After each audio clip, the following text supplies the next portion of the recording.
अगर मैं आपसे कहूं कि इस दुनिया में एक ऐसी कंट्री भी है न्यूजीलैंड। न्यूजीलैंड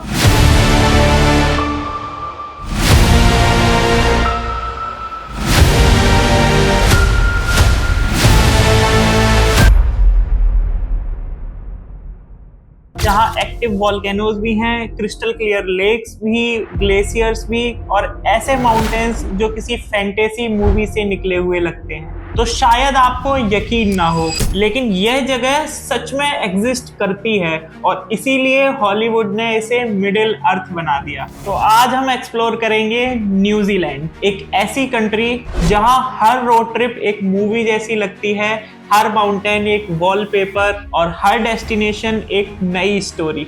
नमस्कार दोस्तों, मैं हूं अंबुज और आप देख रहे हैं फ्लाइट डेस्टिनेशन डायरीज।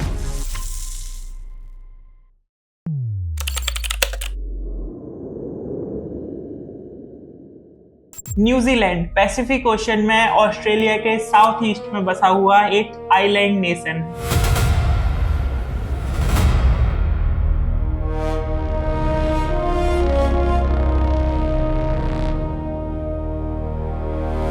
पॉपुलेशन सिर्फ 53 लाख है, लेकिन नेचर दुनिया की एक्स्ट्रा ऑर्डिनरी कंट्रीज में से एक है। नॉर्थ आइलैंड और साउथ आइलैंड से मिलकर बना ये देश साइज में छोटा हो सकता है, लेकिन लैंडस्केप के मामले में ये किसी कॉन्टिनेंट से कम नहीं है। यहाँ कुछ ही घंटों की ड्राइव से आप बीच से माउंटेन, माउंटेन से ग्लेशियर और ग्लेशियर से रेन फॉरेस्ट तक पहुंच सकते हैं। इसी वजह से बहुत से लोग न्यूजीलैंड को the most diverse country on earth भी कहते हैं, और शायद इसी वजह से यहाँ पहली बार आने वाला हर ट्रैवलर एक ही बात बोलता है कि ये जगह असली लग ही नहीं रही है।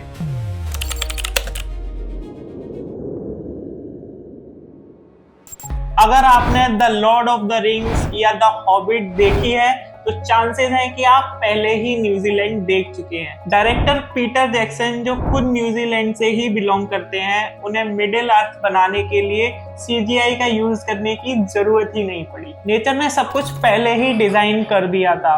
Snow mountains, rolling hills, ancient forest, blue lakes, rocky coastline और एक्टिव वॉल्केनोज, ये सारी लोकेशंस एक ही कंट्री में मिल जाती हैं, और इसी वजह से न्यूजीलैंड हॉलीवुड का फेवरेट आउटडोर स्टूडियो बन गया। आज भी हॉबिटन मूवी सेट टूरिस्ट के लिए ओपन है। आप बिल्बो बैगिंस का घर भी देख सकते हो और ग्रीन ड्रैगन इन में ड्रिंक्स भी एंजॉय कर सकते हो, और literally middle of the earth के अंदर वॉक कर सकते हो। और सिर्फ लॉर्ड ऑफ द रिंग्स ही नहीं, किंग कॉन्ग, अवतार की production, the hobbit and the chronicles of Narnia, कई इंटरनेशनल फिल्म्स यहाँ पर शूट हुई हैं। और शायद इसीलिए लोग कहते हैं कि मूवीज न्यूजीलैंड जैसी नहीं लगती, बल्कि न्यूजीलैंड मूवीज जैसा लगता है।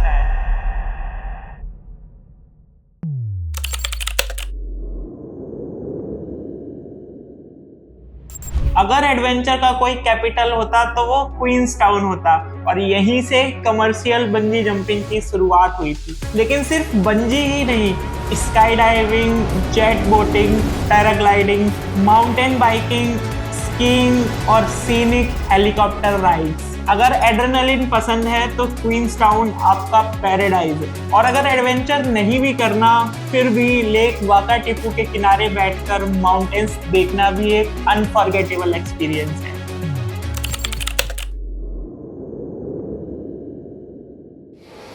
न्यूजीलैंड का सबसे आइकॉनिक डेस्टिनेशन है मिलफर्ड साउंड। ये टेक्निकली एक फ्योर्ड है, लेकिन लोग इसे नेचर का मास्टरपीस कहते हैं। जाइगेंटिक क्लिफ्स, वाटरफॉल्स जो सीधा माउंटेन से गिरते हैं, और क्लाउड्स जो पीक्स के बीच डांस करते हैं। राइटर रुडयार्ड किपलिंग ने इसे 8th wonder of the world तक कहा था, और जब आप यहाँ क्रूज करते हो तब आपको समझ आता है कि उन्होंने ऐसा क्यों कहा।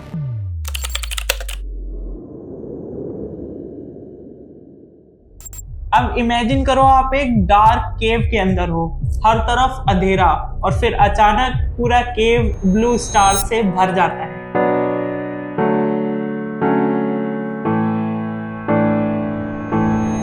लेकिन ये कोई स्टार्स नहीं है, ये हैं thousands of tiny glow worms. Waitomo glow worms cave दुनिया के सबसे यूनिक नेचुरल अट्रैक्शंस में से एक है। यहाँ बोट साइलेंटली केव के अंदर मूव करती है और चमकते हुए ग्लो वॉर्म्स को देखकर ये लगता है कि जैसे पूरा यूनिवर्स केव के अंदर आ गया हो।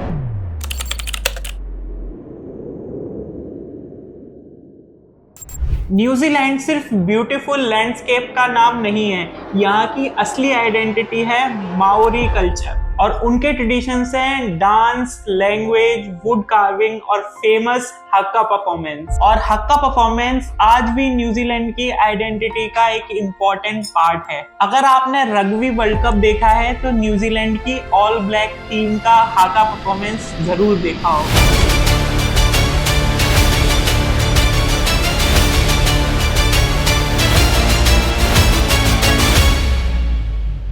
ये सिर्फ कोई डांस नहीं है, ये रिस्पेक्ट, करेज और यूनिटी का सिंबल है।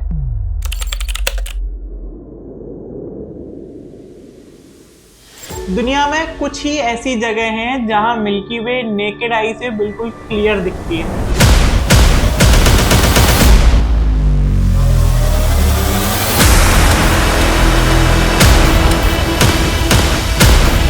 और लेक टेकापो उनमें से एक है। ये इंटरनेशनल डार्क स्काई रिजर्व का हिस्सा है। यहाँ लाइट पोल्यूशन इतना कम है कि थाउजेंड्स ऑफ स्टार्स, मिल्की वे और कभी कभी साउदर्न लाइट्स भी देखने को मिल जाती हैं। अगर आपको एस्ट्रोफोटोग्राफी पसंद है तो ये डेस्टिनेशन आपके बकेट लिस्ट में जरूर होनी चाहिए।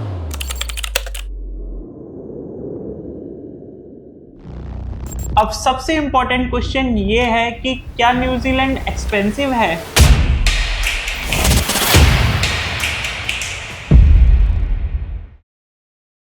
तो आंसर है हाँ, लेकिन स्विट्जरलैंड जितना नहीं। फ्लाइट्स काफी महंगी हो सकती हैं, लेकिन once you are there, road trips, camper vans, self drive vacation काफी पॉपुलर और प्रैक्टिकल ऑप्शंस हैं। और ऑनेस्टली जो एक्सपीरियंस न्यूजीलैंड देता है वो पैसों से ज्यादा इंपॉर्टेंट होता है।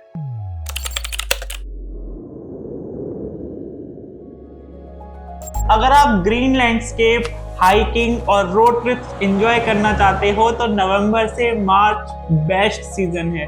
और अगर स्नो, स्कीइंग या विंटर सीनरी देखनी हो तो जून से अगस्त बेस्ट सीजन है। न्यूजीलैंड साउदर्न हेमिस्फीयर में है, इसलिए यहाँ सीजन इंडिया के एग्जैक्टली अपोजिट होते हैं। न्यूजीलैंड सिर्फ एक लैंडस्केप नहीं है, ये एक रिमाइंडर है कि नेचर कितना इनक्रेडिबल हो सकता है। एक ऐसी कंट्री जहां मूवीज शूट होती हैं लेकिन रियलिटी इन मूवीज से भी ज्यादा ब्यूटीफुल लगती है। तो अगर आप लाइफ में एक ऐसी जगह विजिट करना चाहते हो जो आपको हर दिन सरप्राइज करे तो न्यूजीलैंड डेफिनेटली आपकी बकेट लिस्ट में होना चाहिए। मैं हूं अंबुज और आप देख रहे थे Flighty destination diaries, travel beyond the ordinary.